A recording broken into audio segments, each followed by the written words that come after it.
এই জুলাই মাসে এই যে বিশাল গণ অভ্যুত্থান হলো, শত শত মানুষ মারা গেল এবং তাদের স্মৃতি জাগিয়ে রাখার জন্য আমরা অনেকগুলো ডকুমেন্টারি করছি, আপনারা দেখছেন। তার মধ্যে একটা ডকুমেন্টারি আমরা করেছি আবরার ফাহাদকে নিয়ে। মানে আবরার ফাহাদ তো জুলাই মাসে শহীদ হন নাই, তাহলে আবরার ফাহাদ কেন এই জুলাই মাসে প্রাসঙ্গিক হয়ে উঠলো, বা আমরাই কেন মনে করলাম যে আমাদের একটা ডকুমেন্টারি বানানো উচিত, যেটার নাম আমি জানি না, আপনারা অনেকে দেখেছেন হয়তো, you fail to kill Abrar Fahad.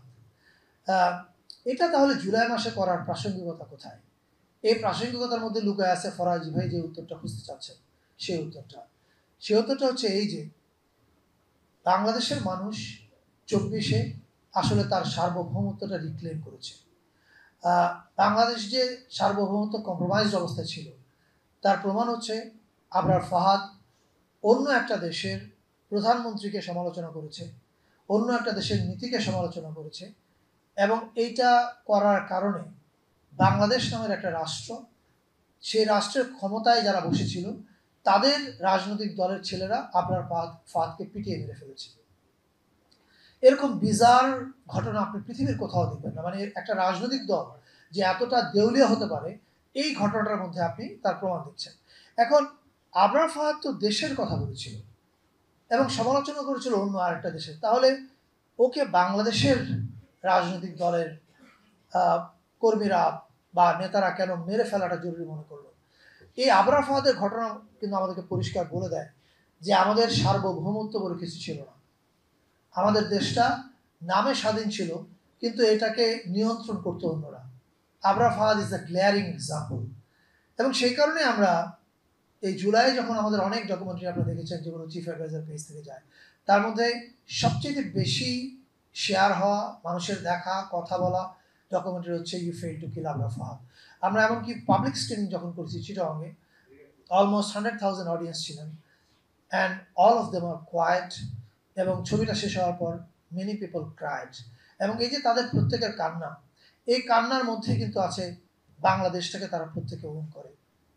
আমি গতকালকে এখানে একটা দেশে অনুষ্ঠানে গেছিলাম, সেখানে বলেছিলাম এই কথাটা যে 24-এর গণ অভ্যুত্থানের পরে যে বাংলাদেশ হয়েছে, এখানে সব বাংলাদেশের পক্ষের লোক, বাংলাদেশের বিপক্ষের যে আছে যারা আছে তারা পালিয়ে গেছে। বাংলাদেশ পক্ষের এখন সামনে চ্যালেঞ্জ কী কী? প্রথম চ্যালেঞ্জ হচ্ছে ঐক্য অটুট রাখা। অনেক বিতর্ক থাকবে, বিরোধ থাকবে, ইলেকশন নিয়ে ঝগড়াঝাটিও হবে, সবই হবে, কিন্তু কিছু ফান্ডামেন্টাল প্রশ্নে আমাদের এক থাকতে হবে। এবং দ্বিতীয় কাজ হচ্ছে আমাদের ন্যারেটিভটা নির্মাণ করা। আমি ন্যারেটিভের উদাহরণটা কেন দিচ্ছি দেখেন, হাসিনা যে শুধু জুলাইতে এত মানুষ মেরেছে তা না, জুলাইয়ের আগে 15 বছরে শত শত মানুষকে গুম করেছে, খুন করেছে। কিন্তু দেখেন তাদের কারোর জন্য মধ্যবিত্ত কোথাও কাঁদে নাই। কেন কাঁদে নাই? কারণ কালচারাল ন্যারেটিভ মিডিয়ার মাধ্যমে নিয়ন্ত্রিত হয়। মিডিয়া মধ্যবিত্তের মনকে শিখিয়েছে বিএনপি জামাতের কেউ মারা গেলে তোমার কান্নার প্রয়োজন নাই। And that is the biggest danger we have in front of us. যে আপনি যদি এই যে বিএনপি জামাতের যারা মারা গেছে, তখন তাদের গল্পটা বলা যায়নি। কেন গল্প বলা যায়নি? কারণ কোনো মিডিয়াতে আপনি তাদের কথা বলতে পারতেন না। ফলে দেখেন ওই লোকগুলা অনেকেই শহীদ হয়েছে, অনেকেই গুমে নির্যাতন সহ্য করেছে, কিন্তু শুধু ন্যারেটিভ নাই বলে তাদের জন্য মধ্যবিত্ত ওই সময় কাঁদে নাই। তার মানে ন্যারেটিভের প্রয়োজনীয়তা কতখানি তীব্র। আমি আরেকটা উদাহরণ দেখাই। 52-র ভাষা আন্দোলনে যদি শহীদের সংখ্যা আপনারা কাউন্ট করেন এবং অ্যাট্রোসিটি যদি দেখেন অ্যাজ কম্পেয়ার টু জুলাইয়ের অ্যাট্রোসিটি, এটা অনেক পার্থক্য, বিশাল তারতম্য। কিন্তু 52 আমাদের জীবনের একটা গুরুত্বপূর্ণ অংশ। কেন? আবারও এর কারণটা হচ্ছে ন্যারেটিভ। 52-র পরে আমরা সেই ন্যারেটিভগুলো নির্মাণ করেছি, আমাদের পূর্বপুরুষেরা নির্মাণ করেছে। এই গল্প নির্মাণের মাধ্যমে এটা আমাদের কালেকটিভ মেমোরির অংশ হয়ে উঠেছে। ফলে জুলাইয়ের পরবর্তী সময়ে আমাদের প্রধান কাজ, আমরা অল্প দিনের সরকার, আমরা অনেক বিশাল পরিবর্তন করবো এটা আমি বিশ্বাস করি না। I don't want to live in fantasy. আমি জানি আমার সময় কয়দিন আছে, এর মধ্যে আমাকে কি কি কাজ করা যাবে, এবং আমি সেই কাজগুলো করছি। এবং আমার ধারণা আমি 15 থেকে 16 ঘন্টা কাজ করি, এবং যারা আমার সঙ্গে অনেক ইয়াং ছেলে কাজ করে বিভিন্ন প্ল্যাটফর্মের জুলাই রিলেটেড ওদের কাছে খোঁজ নিলে জানতে পারবেন আমরা কী করছি। এখন এই যে যত আপনি বিভিন্ন সোশ্যাল মিডিয়ায় গিয়ে অনেক ডকুমেন্টারি দেখেন, অনেক ডকুমেন্টারি, যে আনাসের মায়ের ডকুমেন্টারি হয়তো আপনারা দেখে থাকবেন, যেখানে আনাসের মা বলেছিল গুলিটা লাগছে আমার ছেলের বুকে আর ছিদ্রটা হয়েছে আমার কলিজায়। এবং এই কথা যে শোনে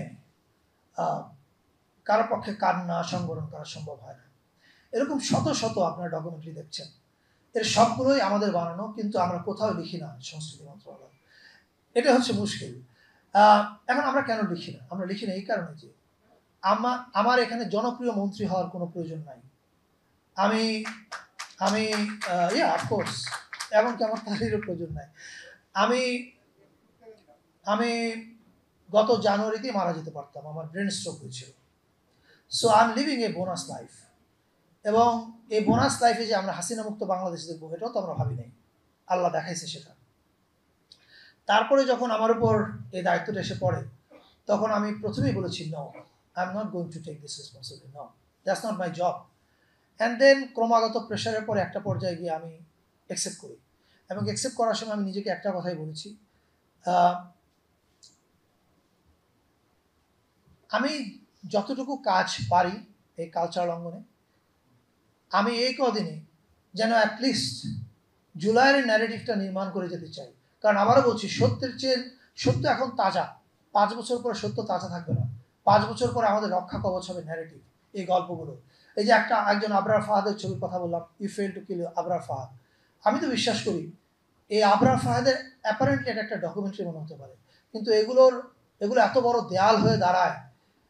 এই দেয়াল পার হয়ে ফ্যাসিবাদ বা কোনো হ্যাজিমনির পক্ষে খুব দ্রুত বাংলাদেশে আসা খুব কঠিন কাজ। ফলে আমাদের মূল কাজ হচ্ছে আমাদের যে সত্য, সেই সত্যটাকে আমাদের কালেকটিভ ন্যারেটিভে পরিণত করা। সেই কাজটা আমরা করছি। তবে এটা সত্য কথা, জুলাই এত বড়, এত বৃহৎ, এত বিশাল, এই ন্যারেটিভ নির্মাণের কাজ কারো পক্ষে 1 বছরে শেষ করা সম্ভব না। পরবর্তীতে যারা আসবে তারাও এটা কন্টিনিউ করা উচিত। আই থিঙ্ক 4-5 বছর পরে আমরা একটা জায়গায় গিয়ে বলতে পারবো যে হ্যাঁ, আমরা জুলাইয়ের সব স্বরকে ধরবার চেষ্টা করেছি এবং হয়তো পেরেছি।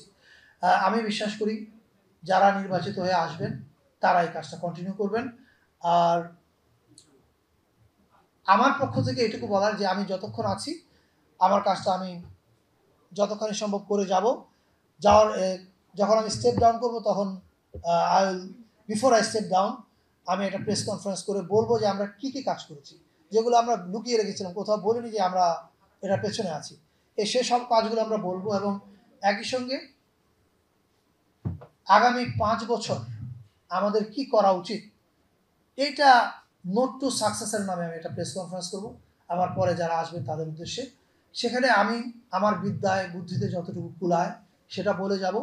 বাকিটা তারপরে যারা ওনারা আসবেন, এটা ওনাদের দায়িত্ব, ওনারা কোনটাকে যৌক্তিক মনে করেন সেটা করবেন। কিন্তু আমি যেটাকে সৎভাবে মনে করি কন্টিনিউ করলে ভালো হয় সেটা আমি বলে যাব। এই ধারাটা আমরা চালু করে যেতে চাই, যে যাতে এটা অনেকটা রিলে রেসের মতো হয়, মানে আমাদের পরে যারা আসবেন তারা যেন কন্টিনিউ করতে পারে এবং এটাকে যেন সামনে নিয়ে যায়। এই দোয়াটা আপনারা সবাই করবেন। আপনারা ভালো থাকবেন, অনেক ধন্যবাদ।